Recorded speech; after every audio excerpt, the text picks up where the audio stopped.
Hi, everyone. Welcome to First Things First. I am Jenna Wolfe. That is Cris Carter, the Hall of Famer, and that is Nick Wright. It is Thursday. We're shaking hands. And Jenna Wolfe, I didn't want to leave you out. You sometimes feel left out. I like when...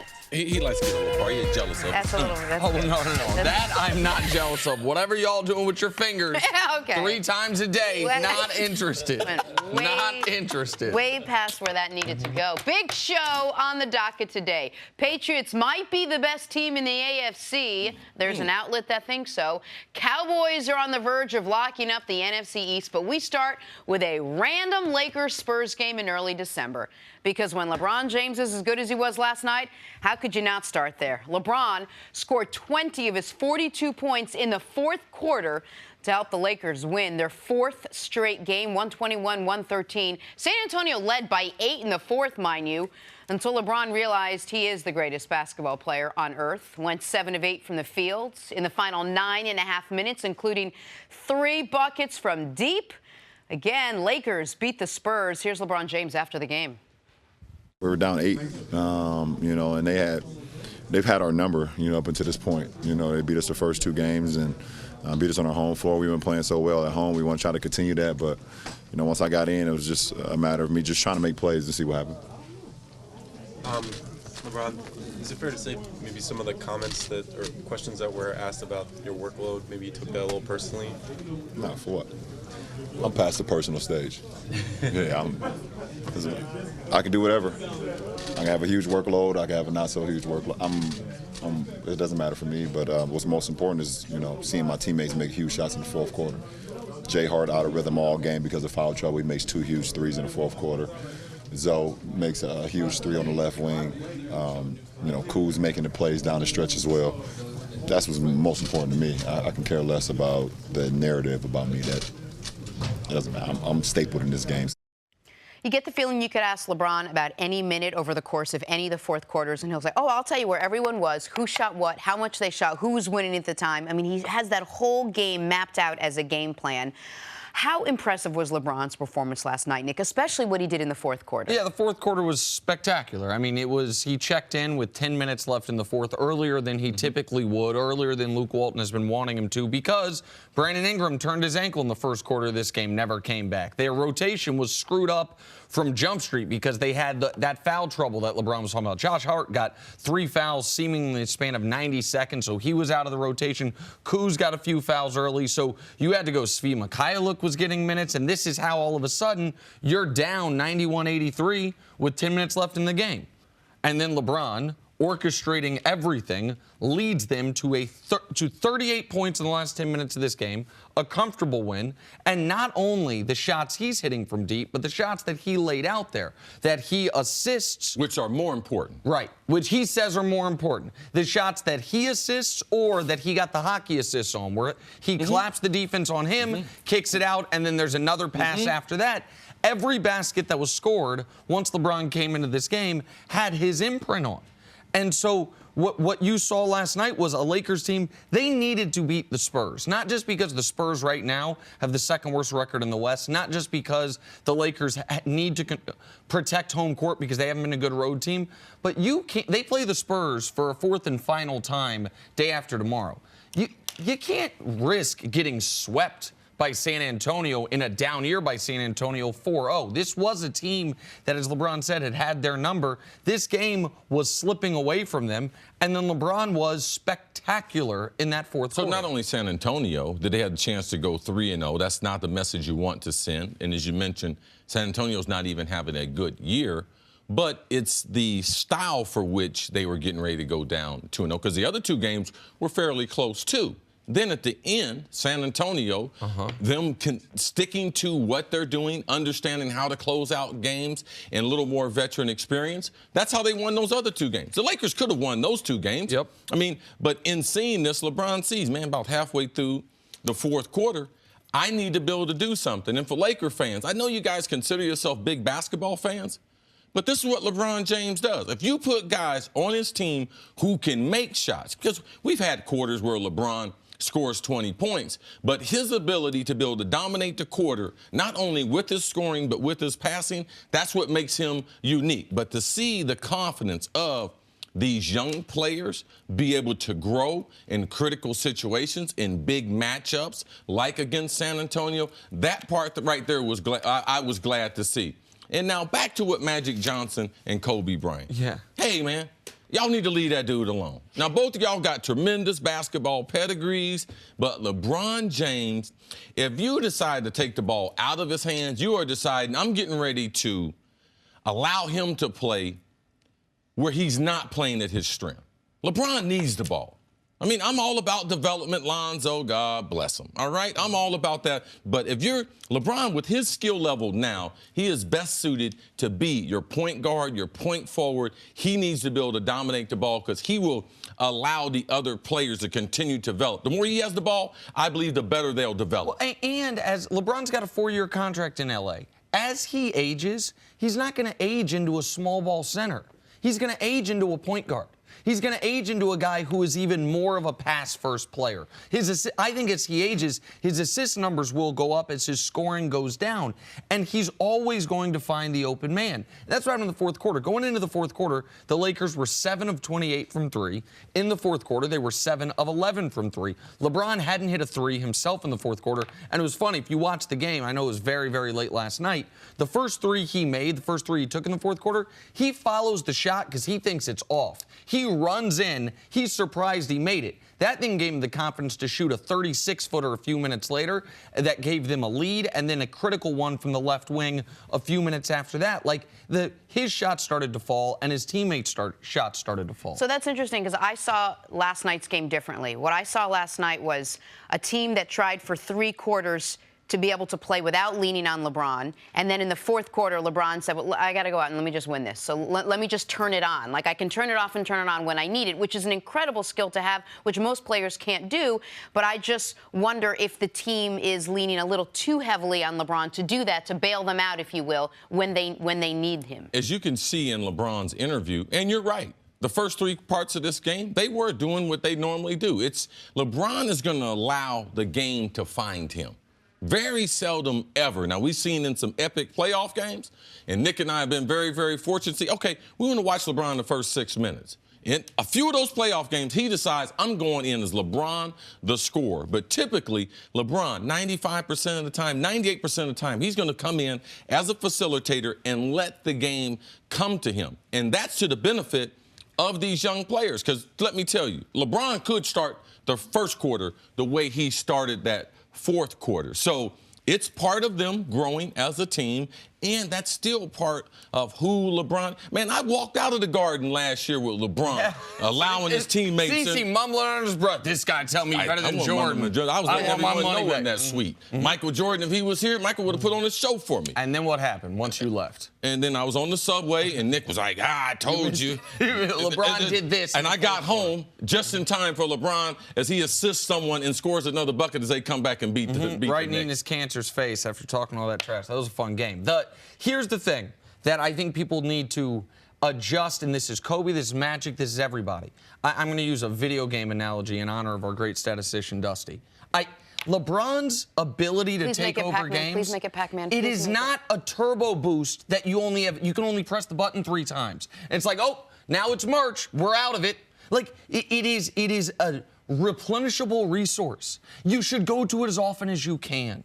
As long as it is not isolation ball, which is not what he's going to do, that is going to deprive his teammates of opportunities to shoot the ball, he's not going to wear out.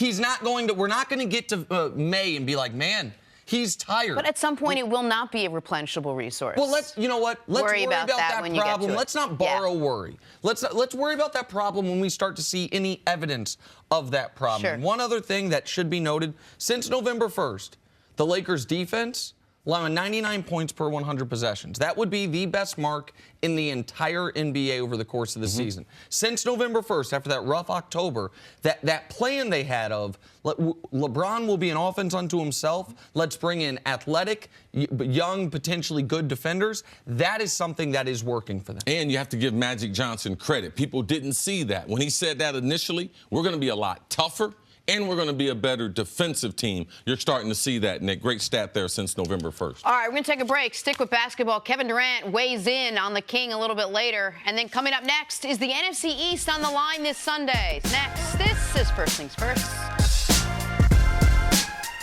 Welcome back. We'll get to the Cowboys in just a second. But first, a couple of big plays from last night presented by Geico. A little Duke basketball, CC. Zion with the pass off the backboard to R.J. Barrett. Man, give it up for the Cameron Craze. Imagine if you're a Duke student. Yeah. Coach K don't even care no more. I'm not the Olympic coach. I'm not on these guys that play like the Globetrotters. Yeah. Imagine how cool that'd be to be in school to watch these kids play. It's like being You gonna come with me? I think it's February 23rd. See Duke at Syracuse, Carrier Dome, courtside. You in? Yep. No, I'll I'm not be going there. to Syracuse, Oh, man. come on, You man. I'm not going up there. I'm having my naming ceremony and everything. Come on, see? On to the Bucks and Pistons. What are they doing for you? They're naming a studio after me, bro. Come on. Get with it. Giannis doing some mean things to Blake Oh, Griffin. man. Giannis got an upper body like Jenna now. I mean, Well, that's a compliment. I'm trying to pay you a compliment, Jenna. Well, I don't Well, this is know the if I thing. wanna look Giannis like in the him. last few years, Jenna, you'll appreciate this. He's really put on some good size, but more importantly, strength. You can see the muscle definition. You can see his body has totally changed. And the ability to be able to do this, he couldn't do that the last couple years. And Nick, that's Practical what you strength. said. If he can just get stronger, he'll get it. Right. I mean, I'm not If he worried can about be his more jump committed shot. to his workout regimen like Jim. Oh! There you go. Lakers, I see your Spurs. red bone. Lonzo using LeBron's pick goes straight to the rim. This is, all right, so this is rare from Lonzo. Why? Jumped off 1 foot, see? Not many one-footed dunks from Lonzo. He's a 2-footed jumper, finally jumped off 1 foot, boomed on some folks. It's a good play by him. Yeah, great play by him.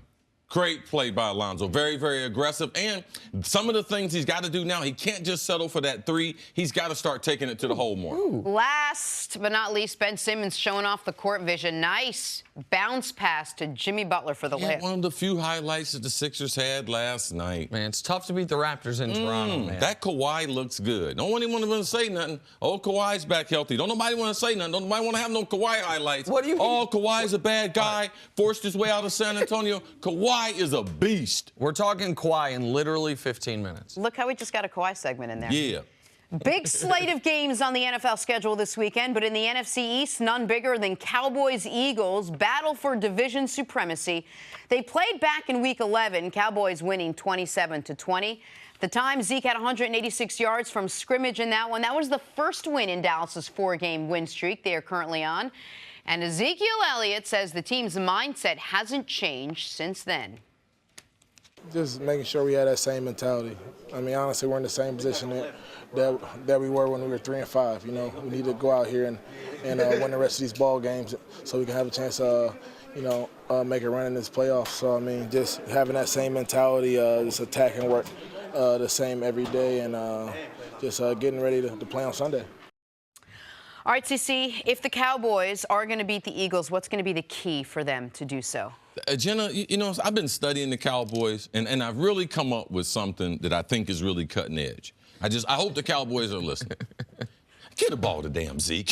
Feed him. All right, I mean, again, let's get the game started that way. The path to the Cowboys and their victory happens to be a lot through Zeke, but what I'm really looking for is I want to see if we can build on. I want to see if Jerry Jones says this team has turned the corner. I want to build on that defense. Because if that defense brings that same energy, the offense does not have to be spectacular. If they can be as dominant against what we consider to be one of the most balanced, one of the most lethal offenses in the New Orleans Saints, that to me is the table setter for the Cowboys for these last 4 games. They should be established on defense, on their physicality, turning people over, being very, very aggressive, and utilizing the youth, utilizing that speed and energy to be able to dominate the month of December. That's the way I'm going to start. Yeah, it's easy to say, oh, let me hand it to Zeke. We know we can't win without that, but that defense, and from an offensive standpoint, I'm going to lean a little more on the wide receivers. Yeah. As you can start to see, the last month, they're starting to make more and more big plays. You can start to see when they get one-on-one on the outside, they throw a number of comeback routes to be able to hurt the defense. But ultimately, Nick, I'm back to where I was when I started the season. I need 4 big plays out of them of over 20 yards in their passing game, Jenna, and that's going to make me happy. And if you're going to do that against any defense, why not do it against this Eagles defense with such a light secondary right now with with one you can really pick apart. 26th ranked pass defense, and that's over the course of the year. It's even been worse as of late as the injuries have mounted up for Philadelphia. And that is, I know how good Zeke is, and at this point I feel like the world knows how good this Cowboys defense is. What the next step for Dallas, and I don't know if this is the game to take it, I would love to see them try to do it because this is their most important game of the year. This is the swing game in the division. If the Cowboys win this game, it is very difficult to see any way Philadelphia can recover and come back and win the division. Conversely, if Philly wins this game, they have the tiebreaker with Dallas. They'll be tied in the standings, and Dallas all of a sudden will be on the outside looking in. But the Cowboys' passing offense is averaging on the year exactly 200 net yards passing a game. And by why I say net yards is they're averaging 227 yards passing. They're averaging 27 yards of sacks given up a game. So you're only gaining 200 yards through your passing attack per game. That is frightfully low. That is, in 2018, bottom 4 or 5 in the league as far as what your actual production is. Part of that's on Dak. Part of that, though, is on the fact that they have given up the third most sacks of any team in football. That Dak has been sacked 45 times this year. A lot of that's been the loss of Travis Frederick. Some of it's been Dak holding on to the ball too long. But that's where Philly could ruin the game for him. Is if Philly gets pressure up the middle. Fletcher Cox, who I feel like continues to be one of the league's more underrated players, if he takes advantage of the backup center, if he takes advantage of Xavier Su'a-Filo, the guy who replaced Connor Williams at left guard, that's the way Philadelphia, I believe, can win this game if they are going to, is get pressure on Dak. We know that he'll fumble the ball. That's something he's had issues with as of late, is ball security, because otherwise, I don't trust Philadelphia's offense anymore. I don't. They got Zach Ertz. And Carson Wentz's still really good, but aside from that, I haven't seen enough from him in the running game. And we've only seen one game with Golden Tate actually showing a little bit of... Yeah. Watch for Golden Tate. He did emerge in the last game after being there a month. And also watch for Darren Sproles. Both of these guys, Sproles scores. He hadn't scored and played a significant role since week number 1. So both of these guys being added to the lineup. But that Philadelphia defense, I'm concerned about. Fletcher Cox, yes, they do have some matchups on the interior that would concern football fans. But what I'm concerned of Philly defense, Jordan Hicks not being there as a middle linebacker, you can believe Ezekiel Elliott is going to find his way not only into that second level of that defense, but find some open running room that he can make some big runs against that Philly defense. Something you brought up yesterday that was so interesting was how hyped up this Dallas team was to play the Saints. Then you said, hey, this is just as big, if not more important for this Dallas team. If you're Jason Garrett, if you're Jerry Jones, if you're the captain, if you're the leader in that locker room, how do you get these guys hyped up a second time and say, oh, we love what you did last week, now go do the exact same thing? I learned this from one of the great Cowboys. The guy who's been my good friend for a long, long time. Mike Irvin says, same intensity. Same intensity. You're only playing one game every 6 or 7 days. Every once in a while you have a Thursday game. You should be able to appropriate the same energy, the same enthusiasm, because you know something? The game plan, outside of taking them out of the running game, it should be the exact same. They should start to come up with, this is how we're going. We talk about their offense all the time, but how they went after the Saints defensively, that's what we're trying to duplicate by power and by force. Those two edge rushers, Randy Gregory, line your butt up on side, all right? Linebackers running from sideline to sideline, hitting everything moving, and we know that the secondary has become dependable, slipping in between man and zone. That's the way the Cowboys, it's nice to talk about Dak, Amari Cooper, trade the #1 pick for him. We know Zeke's going to always get some attention, but if the Dallas Cowboys are a real threat, their defense is going to have to be a top 5 defense, and they are more than capable of doing that, Jenna. Let me ask you one question about the way the schedule fell. Dallas played Thursday. Philly played Monday. So Dallas has almost double the time to prep for this game, even though neither one's coming off a bye. Does that matter at all in your eyes? Well, it matters a little bit. It's just a matter of what do the guys do with the time. At this point in the season, everyone's body is somewhat tired, but it's a matter of not how tired my body is, how tired is your mind? Can you still focus in on studying those 4 games? Do you utilize that time as extra time that your body is going to recover? Dallas Cowboys are too young to be tired, man. Now, if I was thinking about the time, I'd be more concerned about the Philly team. Has more veteran players. And when you have more veteran players, they have to be able to get more rest for the bodies to recover. So when I look at it, I would say that would be an advantage to the Dallas Cowboys and to the youth that they have on that roster. All right, now time for your Subway choice moment. Thursday Night Football on Fox tonight. Marcus Mariota and the Titans looking to stay in the playoff race. They host the Jaguars. Jags coming off a shutout win against the Colts. Nick Wright, what do you think the key is in this one? I want to see if that, listen, the Jags obviously have nothing to play for this season except for pride and potentially Doug Marone's job. I want to see if that defense can, over the last quarter of the season, get back to who they were last year. They're not going to get back to the AFC Championship game, not going to get back to the playoffs, but they just had a dominant performance against a Colts team, that was playing great football. Winners of 5 in a row through the passing game, most notably, and they shut them out. And for the Titans are one of this half-dozen teams at 6-6 in the AFC, a game out of the playoffs that still have a lot to play for. To me, I never believe in football that there's nothing to lose because any game you can get hurt. But also this roster, the Jacksonville, Tom Coughlin might change this whole roster. It's very important. These veteran players, they finished this season strong. Important game, they try to duplicate what they did against the Colts. All right, that's Thursday Night Football tonight on Fox. Coming up here, should the Chiefs be on upset alert at home? That's next on First Things First. Why am I screaming? I'm not sure. Back here, First Things First, that guy, 3-time Super Bowl champ Mark Schlereth is with us. Stink, great to have you. It's great to be here. Thank you. Before you guys head out to call your game to Sunday. We're partnering for the weekend. Great Dick Stockton. Absolutely. Little Cleveland, Carolina. Looking forward to it. Yeah. It's going to be fun. All right, let's talk some other things first. I'm looking forward to see what Cam got on. Cam, pack it, man. Bring something special. I hope you say something to him. And I Don't even have to bring your shirt this time, just like last week. Well, just the same thing. So the Chiefs, arguably the best team in football, just barely beat the Raiders last week, arguably the worst team in football. Still, a win is a win. And now Kansas City looks ahead to Sunday, where they'll host Lamar Jackson and the Ravens. Ravens have won their last 3, but still 7-point underdogs in this one. Mark, what do the Ravens have to do if they are going to pull off an upset? Well, I think there's a couple of things. You know, defensively, when you look at the Kansas City Chiefs, they will get you side to side, east and west. It's so complex looking, but it's really simple. But they'll use the jet sweep, they'll use the motion, they'll use the screen game to soften you up. The thing about Andy Reid is he'll run three or four formations, and out of every formation, he'll have 5 or 6 plays that are adjunct plays to one another. So one's a smash mouth play, one's a screen to this side, one's a screen to this side, one's a play action that you go deep over the top, and one's an underneath throw. And it's great planning because you only have 5 plays, but when you mash them all together in a small, it's easier for guys to learn. Because the concepts are all the same.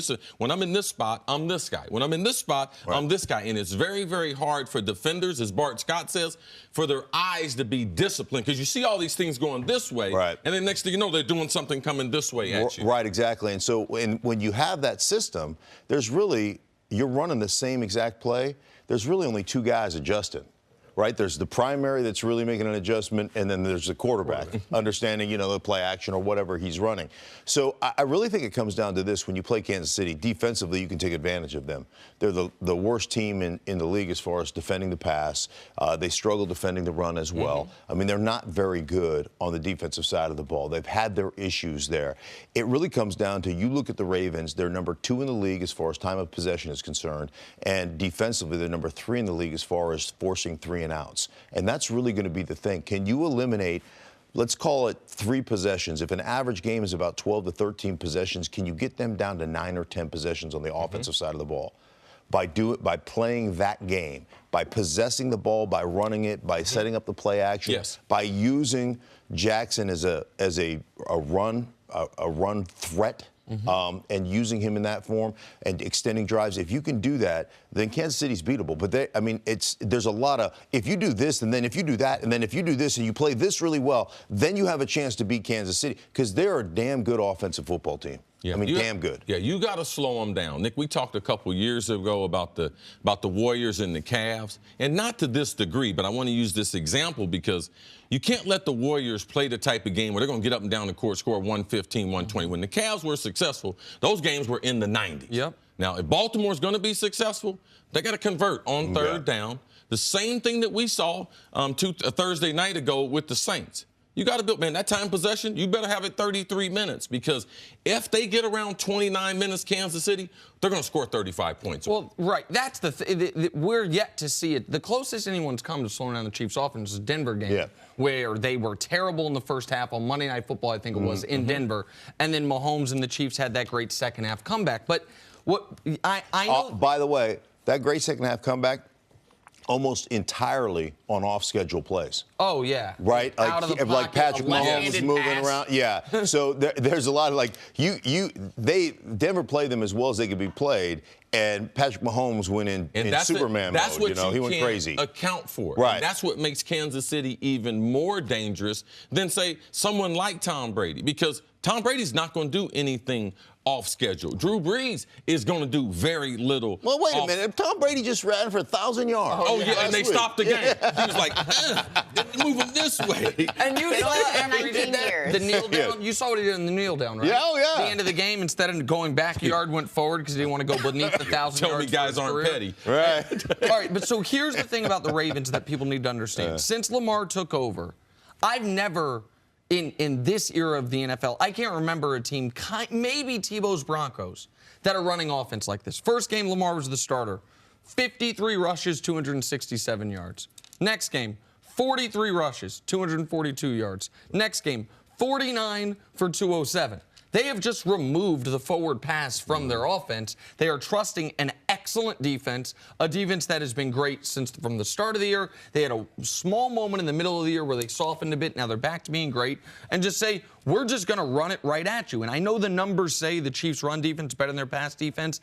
I actually, having watched every game, disagree with that. I think teams are abandoning the run because the Chiefs are up so much. Sure. But I think teams can run on Kansas City. I thought they might have been in the market for the player, the Snacks Harrison, when he was on the market. That I thought they would be on the market for a player like that to try to shore up their interior defensive line because you can run on Kansas City. Why would you change that formula if it's working? Why would you change that if defenses so far haven't stopped you? Maybe a one-dimensional offense is the only way that you're going to beat the Chiefs. Jenna, it's great, but the only thing about Baltimore, great numbers, great rushing attempts of 53, 43, 49. Only way they got a chance is if they roll out Cincinnati's defense.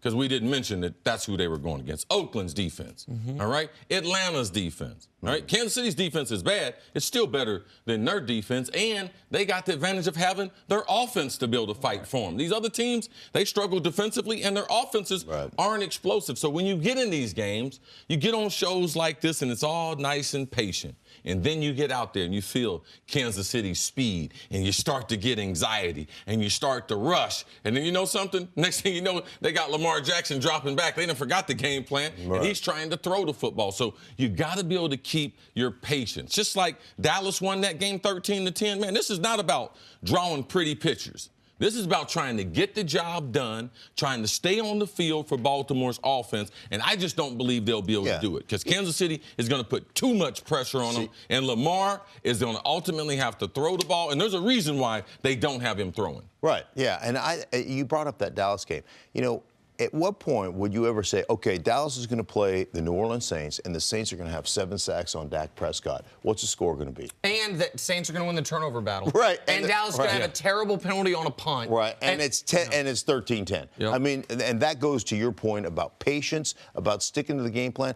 And if you drop down by a touchdown, you get to the point where you're dropping back, and that's not how they're going to win. They're going to win with that quarterback running the play action and running the football, and then obviously, you know, doing what they do as an offense, running the ball. That's what it comes down to. I'm very excited to see number 15, Pat Mahomes, in this game. He's been the best player in my eyes in the NFL this year. They are playing the number 1 scoring defense, number 1 yard defense, number 3 rush defense, number 2 pass defense, number 3 third down defense. Baltimore's defense has been thoroughly dominant in all phases except for forcing turnovers. He does not have Kareem Hunt. They do not have any margin of error as far as getting home field. They don't even have margin of error as far as winning their division. I want to see in a game where the only way the Chiefs are going to be able to move the ball against a great defense is through the right arm of number 15, how they do. This is one of the bigger games Pat Mahomes has played in his young career. I believe he's going to come through. I'm very excited to watch. One thing, Lamar Jackson, be careful. The surface in Kansas City, very, very slick, the patchy grass can be slick. The footing's not good. Lamar Jackson, put your long cleats on. All right? Don't be out there trying to, with them little molded bottoms. No, put your long cleats on, and this is going to be one of those throwback games. It's going to be cold out there. Like, Lamar, this is going to be a different environment. What's the weather like in Kansas City Sunday? Right now I'm looking for it Sunday at kickoff. It's going to be about 35. Wind coming out the southwest. You made the wind thing up. That ain't on that app. You made that up. Okay, all right. I don't know. Al Roker. I know. If you need to fill in, that's what I do. Let's go to That's what I. That's what I do. Mark, stick around. Got to take a break. Speaking of the Chiefs, find out who thinks they're still not on the Patriots level. Next on First Things First. In just 2 days, the MLS Cup will be lifted in front of one of the most electric crowds in all of sports as Atlanta United take on the Portland Timbers Saturday, 7:30 Eastern, 4:30 Pacific. On Fox or watch anywhere on the Fox Sports app. Credit to the Portland Timbers. They beat my beloved Sporting KC to get to this round. I think they'll probably win the championship. Last time I went to Portland, I was doing something out there with Nike. I was walking downtown, and it seemed like everyone was on some timber. It smelled like timber downtown. The old Pacific Northwest. Whoa! Stay back with us for stories to start your morning. LeBron James scored 42 last night in the Lakers' comeback win over the Spurs. The Kings scored 20 of those 42 in the fourth quarter. Nick, how impressive was LeBron last night? Well, in the fourth quarter in particular, he checks in with 10 minutes left in the fourth. Lakers down 8. From that moment forward, they scored 38 in the final 10 minutes. LeBron had a direct hand in 34 of those 38 points. His shot was falling. Everyone's shot was falling in the fourth quarter. And the Spurs had beat him twice previously this season. This was a good win. Yeah, I didn't think anybody wanted to play with him. It's toxic. Hey, can I tell you what I play with? I just stand over there. You go get some rebounds, Stink. You buy some people I just stand out and shoot threes. Moving on to a guy who didn't want to be LeBron's teammate, Paul George. He had 47 points, 47, including the game winner in the Thunder's win over the Nets.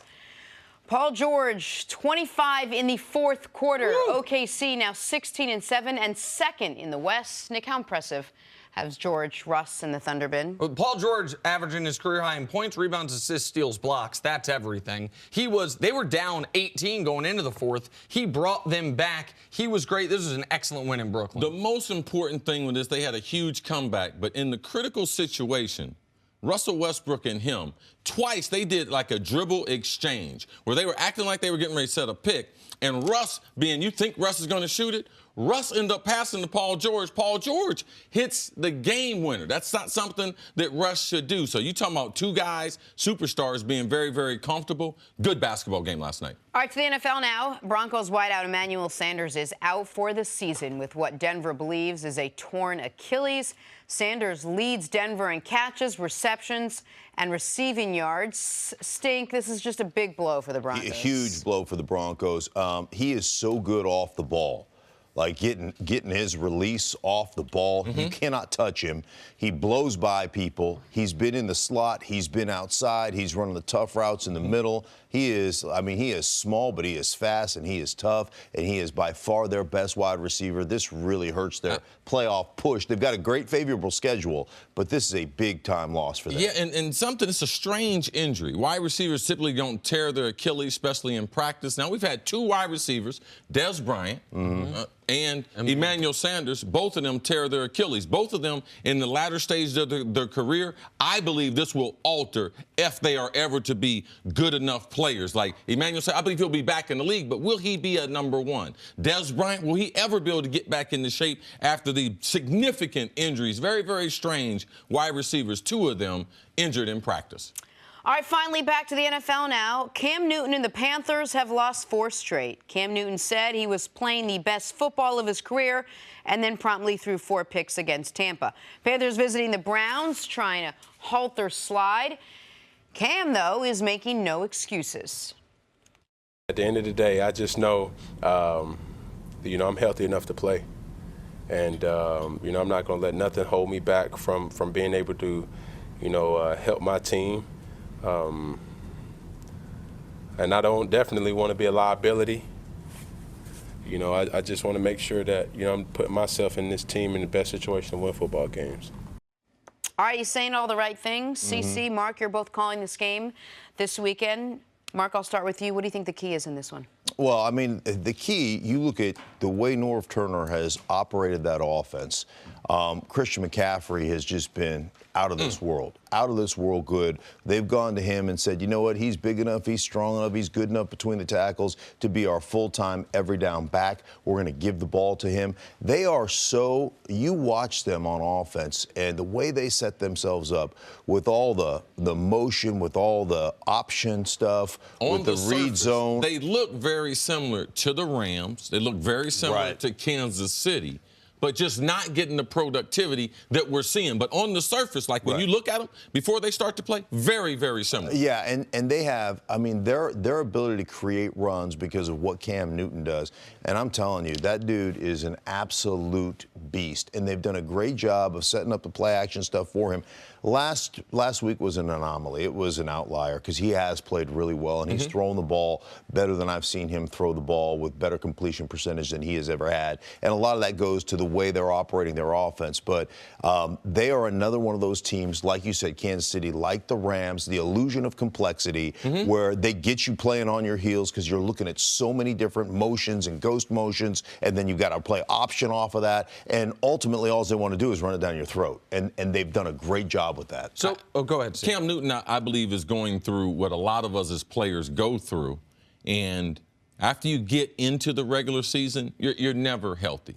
And Stink, I've never been around a player, him and Jim McMahon, who've had the type of injuries and the type of surgeries that they've had. So both of these guys have understood how I'm going to play, how I'm going to maintain going through the season. Cam had shoulder surgery a couple years ago. Now, he's not practicing a lot during the week. They say that's the new normal, where he's taking some time off. But because this defense is not your typical Ron Rivera-type defense, and it's not what Cam Newton is used to, what I start to see in the film is Cam, and I say that Cam's footwork is better than ever. His accuracy is better. His bad throws aren't as bad as they used to be. He's playing the best press conference. He's doing a better job than he's ever done. You think he's doing better at everything except dressing? You got an issue with the dressing? Well, yeah, but he probably thinks he's doing better. So, you know, he probably thinks it's a win. And Nick does, so that's a loss. If Nick thinks it, that's a loss. But what I'm seeing is you start to press. You don't have the same defense. So you start to kind of force the ball. And that's what I've seen against Tampa. They're playing zone. He's got a slant read, slant flat. This slant over here is wide open. He decides to go to the more difficult one. They pick him. And Tampa Bay is a defense that's been getting gutted by everyone. So I could see him being very, very aggressive going into this, but trying to manage his health, not being able to practice. So sometimes in the game, you're not necessarily as sharp. And that's what I saw last week. It wasn't like the 3 games before that, so I'm not going to be overly concerned. But Cam, he's got to be understanding to realize this is not the Carolina Panthers when I was the MVP. They're going to give up some points. I can't turn the ball over, and I can't take these type of chances because our defense and our team won't be able to recover. The interceptions he threw were almost, at least 3 of them, were just horrible decisions, and one was just a fine decision but a terrible throw. Yeah, I thought he was colorblind. He was throwing it right to him. I mean, but the thing where I saw this week, and he's limited it in the practice with the shoulder, what I did see watching the game, but you guys tell me if you're seeing it as well, some of those throws to the sideline that he usually zips in there were not getting there the way I was. It seemed to me watching the game, not on the interceptions. I'm not blaming the interceptions at all on an injury, but on some of the other throws that he wasn't at 100%. When you've watched the film leading up to you guys calling the game, are you seeing something similar? Yeah, normally that dude can absolutely rip it. And you're seeing more layered throws. You're seeing more throws with anticipation. The thing about that is when you're not practicing, as you mentioned, you know, and the speed of practice is not what it needs to be, you tend to, when you're starting to throw with anticipation and layered throws and doing those things, I mean, you've got to be so sharp. And so with a lack of practice time and obviously his shoulder is bothering him. I mean, everybody's shoulder's bothering them. Yeah, but that's where you are in the NFL right now. But when you start to lose that fastball, it takes work, it takes practice, it takes understanding of how to get around when you don't have what you've always had, what you've always been able to rely on. And that's part of the maturation process of growing older in this league and still playing at a really high level. And that's what he's going through, and that's legitimate, and it's hard. you know? And so, especially when you've always relied on that. I mean, that body is And when you wake up and you're Superman, it's hard. It's hard to realize you wake up and feel like you ate kryptonite for breakfast, you know, and all of a sudden, More Super Bowl references. It's kind of dumb. All right, let's talk some Patriots now. You could doubt the receiving core. You could have questions about their quarterback, and you can wonder how they'll beat the high-scoring teams. But that being said, Patriots are 9-3. They are at the top of the AFC East, and now Pro Football Focus believes they're actually at the top of their entire conference as well. PFF says the Pats are ahead of the Chiefs, ahead of the Chargers, and ahead of the Steelers in the AFC. Stink, what do you think? You buying the Pats as the best team in the AFC right now? Look, from a talent standpoint, when you put the talent to the talent, no. No, they're not. I mean, when you look at the Chiefs or you look at maybe even the Chargers or you look at some of these other teams, from a talent standpoint, are they the best team in the AFC? No, they're not. They just aren't. They're probably middle of the road in every offensive category and every defensive category. They're somewhere between 11 and 21 in just about everything, I would imagine. But what they are the best at is they are the best at game planning from week to week to attack your weaknesses and to expose you that way. They've got the smartest and probably best quarterback on the planet, and they've got the best head coach on the planet. And you cannot take that out of the equation. When you start to evaluate teams, you have to evaluate their ability to adjust, their ability to game plan, and their ability to handcuff you and take away what you do best. And that's the New England Patriots, and that's what they've been for the last 18 years. Yeah, I got a lot of respect for PFF and how they do things, but sometimes in this business, and Mark and I are very, very fortunate. Like, we've seen this movie a lot, so it becomes, I can kind of predict what the end is going to be. So I think they got a lot of respect for Kansas City, but I think that they think they can predict, and it's more dependable, what New England's going to do compared to what Kansas City's going to do in the limelight. We know New England. Man, if you're going to beat them, you better beat them in September. You better beat them in October, because come November and December, and don't even let that try to be at home. PFF must think that New England's going to get home field advantage. They feel Kansas City's going to slip coming down the stretch, and we know. Because right now, if we flip the records, and if New England has the number, if they have the best record, we would automatically think that PFF, absolutely, they got this right. But now with them having the second best record, I don't believe PFF feels like New England's going to have to go to Kansas City. Because if they do, I do not think they can win that game. I shouldn't say they can. I don't think they will win that game. Obviously, you can win anywhere in this league. We got to be honest about what we've seen so far this year. If all we had seen in football was this year, this would not be a debate. The Chiefs have lost 2 games. One game to New England, where it's tied with 1 second left and they lose on a field goal. One game to the Rams, where they have a lead with 2.5 minutes left, and they lose by a field goal, right? So those are their losses. The Pats, on the other hand, have gotten, in their 3 losses, they have been blown out by mediocre teams. The Chiefs right now, here's the full list of teams that have scored more points per game in a season than the 2018 Kansas City Chiefs. The 2013 Broncos, and that's the list. They are the second highest scoring team in the history of pro football, and they have a quarterback that is playing at I want to channel Coach Mangini, but it's not unfair to say he is playing at an unprecedented level. And so the Chiefs are better. Now, do I think Pat Mahomes and the Chiefs can go to Foxborough in January? I don't think so. I don't think they're going to have to, but the Chiefs are the better football team. But maybe it's the Patriots are the most complete team. Maybe it's that the Patriots are the team you can poke the fewest holes in as a whole. Because each of those other teams, the Steelers, their defense hasn't been playing great. They're down a running back. The Chiefs, their defense hasn't been playing great. Well, here's a team that maybe it's not at the top, but is the strongest of the almost at the top teams. Yeah, I mean, we don't live in a world, like Nick said, where we hadn't seen no more football. Because, matter of fact, if we hadn't seen no more, I wouldn't be on the show. We wouldn't be on the show. But the truth of the matter is, if we saw no more football, this is what we would question. Kansas City's defense, 27th in points. Kansas City's defense, 31st in yards. Kansas City's defense, 22nd against the rush. Kansas City last against the pass. Right. Red zone. Oh, they're 29th. So regardless of what we would be saying about Kansas City, oh, the quarterback special, oh, they doing this, all that, we had never seen a team win a Super Bowl with a defense that bad. So that would still be part of the story. So now we have seen 18 years of Belichick and Brady. And coupled with that defense is still the same. I believe more in New England. They're far more predictable. And let's just do this. Say if it's a close game in the fourth quarter, who are you dependent on? Who can take a gut shot? Who can take one right on the chin? Tom Brady can. We know Belichick can. Right. Can Kansas City? We cannot appropriate that type of belief for an organization that has not been good in the playoffs and has been awful at home. With a quarterback who's never been to the playoffs. Well, that's all baked in there. That's all baked in there. So, yes, it'd be nice if we had never seen no football. But I've been fortunate. I've been alive long enough to see Tom Brady's career and Bill Belichick's career. So I'm going on the thing that I can rely on, the absolute best. I think the other thing is you talked about all those defensive numbers, and they're not a very good defense. But now we take away 5 explosives a game because you lost your running back. And you just can't factor that team and look at that team and not make that one of the factors that you evaluate. You made it a lot easier for Bill Belichick to be able to concentrate on Tyreek Hill and Kelsey because they are going to force. If we're at AFC Championship, they're going to force Spencer Ware to be a superstar. Yeah. They are going to dare him to be a superstar. That we know. What's Kansas City going to do defensively? They're still depending on Eric Berry, who's got an Achilles. Yeah, like that's their last saving grace is Eric Berry coming back. Here's one thing Kansas City can say that no other team in the league can say. They're yet to have a bad game.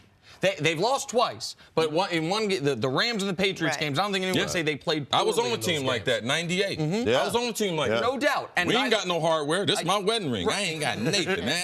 And by the way, I'm not right now, and I have not any time this year said, mark it down, the Chiefs are going to win the Super Bowl. I'm not saying that. What I am saying is I understand why all benefit of the doubt would go to the Patriots, all history, all the faith goes to the Patriots. In this season, the best team in the AFC has been New England. We'll see if it still looks like that in January. But as December 5th, as we sit here today, I think it's December 5th, they've been the best team in the AFC. Kansas City's been the best team. Kansas City. I misspoke. Yes, Kansas City's been the best team. I misspoke. Thank you. I was like, wait, you changed your entire... We're having a tremendous influence on you. I just said, wow. I got shaken because I didn't know what day it was. Mark, stick around. I knew that was coming. I was trying to get to the teams before December it is 6th. Wednesday. That was close. Thursday. Coming up, will the Cowboys take control of the NFC East on Sunday next? First things first. Back here with Mark Schlereth. It is time for Say What? Mark Sanchez will get his first start for Washington this weekend against the Giants, but no matter where he goes, one play will follow him forever. Say what? Of the things associated in fans' minds when Mark Sanchez's name comes up, there are good things, high draft pick. Sure. The playoff runs with the Jets, those 2 years to the AFC title game. There's also a certain fumble in the nationally televised game that... I'm not following. God, I got that awkward feeling just listening to that, like the cringe. When you're the reporter and they're like, when you go to the press conference, ask about the... Well, you don't have to ask about that, though. You always empathize with these reporters. Hey, let me tell you guys something. Y'all know what Mark Sanchez was doing a month ago? What? He had no press conference. He didn't have a job. He should be glad somebody even asking him a question. There you go. He's lucky to be starting in the league. There He's you good go. enough to be starting. They can ask some intimate questions, man. He should be sit up there and don't say, give me the appropriate answer to. Man, that. I do sympathize with He's so sorry. What? Since 2014, or 2016? 2016. 2016? Last week they said he hadn't thrown a touchdown since 2016. I said, I watched him in practice when he was with the Broncos. He threw a bunch to the defense every day. All right, let's talk some Cowboys and Eagles. Battle for NFC East supremacy. They played back in Week 11 with the Cowboys winning that one 27-20. At the time, Zeke had 886 yards from scrimmage. That was the first win in Dallas's 4-game win streak, and Zeke says the team's mindset hasn't changed since then. Just making sure we had that same mentality. I mean, honestly, we're in the same position that we were when we were 3-5. You know, we need to go out here and win the rest of these ball games so we can have a chance to, make a run in this playoff. So, I mean, just having that same mentality, just attack and work the same every day, and just getting ready to play on Sunday. All right, Mark, let's break this down. What is going to be the key for the Cowboys to get past the Eagles? Well, I mean, you look at the Cowboys, and I always talk about the identity of a football team and how important it is to establish an identity. And, you know, you look at just their 4-game win streak, 4 sacks, 2 sacks given up, 4 sacks given up, 7 sacks given up to the Saints. And in that, now there was a couple of fumbles in there, but in that, not 1 interception. I mean, can you imagine giving up 4 sacks, giving up, I mean, you're talking 11, 15, 17 sacks in the last 4 games? I just did that math in my head. I'm pretty impressed. 17 sacks in the last 4 games, and you haven't thrown a pick? I mean, ball security, that is the number 1 job you have as a quarterback is ball security. To have that kind of duress. Now, some of it, breakdowns offensive line, some of it breakdowns in protection with the tight ends and the running backs. And some of it's just, Dak Prescott will just hold it a little bit longer. But to possess the ball at the end of the day, because we know we can control the line of scrimmage, we know we can run the ball, and we know our front 7 is going to make plays. Dallas Cowboys won't lose if they punt, Stink? Yeah, no. Every game ends in a kick, whether it's a field goal, whether it's an extra point. Yeah, every possession. Yes. Field goal. Yeah, I mean, that's what they need, and that's what they're doing right now. Just don't turn the ball over and control the line of scrimmage. That's their formula. Can they be patient? Last week we talked about teams who even struggle in the first half. Jenna was like, but they came out and they kept that same game plan in the second half. I'm concerned about 2 things. Can they establish what they did against New Orleans? Right. And I want them to do it with the same amount of energy. They are a young football team, and it's very seldom that you're able to have where the predominant players, especially the star players, are all young. I haven't been on a team where all the star players were young. You always typically have a mix. Guys typically got 1 or 2 years left, guys right in the prime of their career, and you always have a hot shot. Couple guys really starting to emerge. Man, Dallas, most of their key players, man, they're young. They should have the energy. Young. They should be able to run up and down there. They should be able to play with that type of energy. Some of those teams you went on in Washington, the way they were made up, man, them teams are old, man. You're barely trying to make it through practice. But when you're on a team like Dallas, man, I can get that energy going every week. You've been in the league 3 or 4 years. Oh, man, you only got 16 games. So I expect, especially at home, they should be able to duplicate that. Let's keep the same philosophy, but I need 4 big plays on the outside. Michael Gallup, Amari Cooper. I don't care if they throw it to you 3. I don't care if they throw it to you 33. I need big plays to result in gains of over 20 yards because that's going to take that pressure off of Zeke and also give that defense just enough big plays where they won't be playing the field position game the whole game. If the defense plays the way it did against New Orleans every game the rest of the way, it'll be hard for the Cowboys to lose. Flip side, if the offense plays the way it did against New Orleans the rest of the way, it'll be hard for the Cowboys to win. Great point. Very 13-10 does not really exist in this league. I know it did, and last week we saw even worse. We saw a 6-0 Jags Colts slobber knocker. But those are and so as good as the defense has to feel in this extended week, watching film of that game, we got after him here. We short field, we defended here. The offense can't feel great. Watching the film from this week, watching what was left on the table, watching the fact that they only had 1 touchdown drive in that football game, like that's got to concern them to a degree because while the Saints defense is good, it is not great. It is not a dominant defense, and Zeke played well. And Amari Cooper made a couple plays. Like, they have to find a way to break through, particularly in the red zone, to the Cowboys offense, if this 4-game winning streak is going to turn into a 5-game winning streak. And if it doesn't, if this 4-game winning streak ends here and Philly wins, Philly all of a sudden, for all the turmoil for the defending champs, they are in full control of that division if they win Sunday. Right, but if Dallas is going to break out and have this great offensive game, isn't the Eagles' defense the team that you're going to be able to do it against, Stink? Well, you would think, but again, what do we say? 17 sacks in the last 4 games. I know Fletcher Cox can rush the passer. I know they've got players. So the strongest part of their team doesn't really match up with what they're doing. That's kind of the conflict. That's the conflict. I think going back to their defense, let's stay with the offense first. So one of the things, having this 10-day layoff, right? They played on Thursday. Right. Eagles played Monday. Right. They're having this layoff. You think what an advantage that is. You get healthy. As an offense, oftentimes you get a little rusty.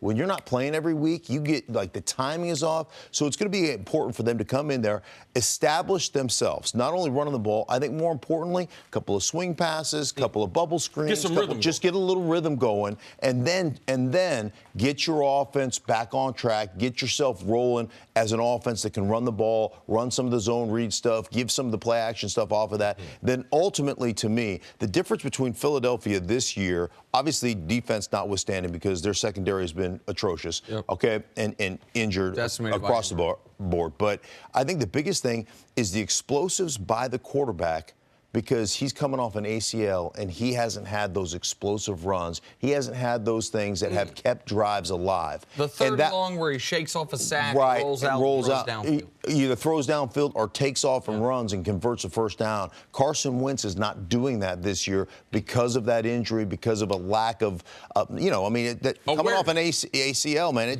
it takes time to get to the point where you're comfortable doing that. And they have not gotten those plays consistently, which they did last year a ton. Thank you for listening to the First Things First podcast. Remember, leave us a review and tell us what you think. Subscribe to the podcast on Apple Podcasts and catch us on FS1 Monday through Friday, 6:30 a.m. Eastern. For Cris Carter and Nick Wright, I'm Jenna Wolfe. So long, everybody.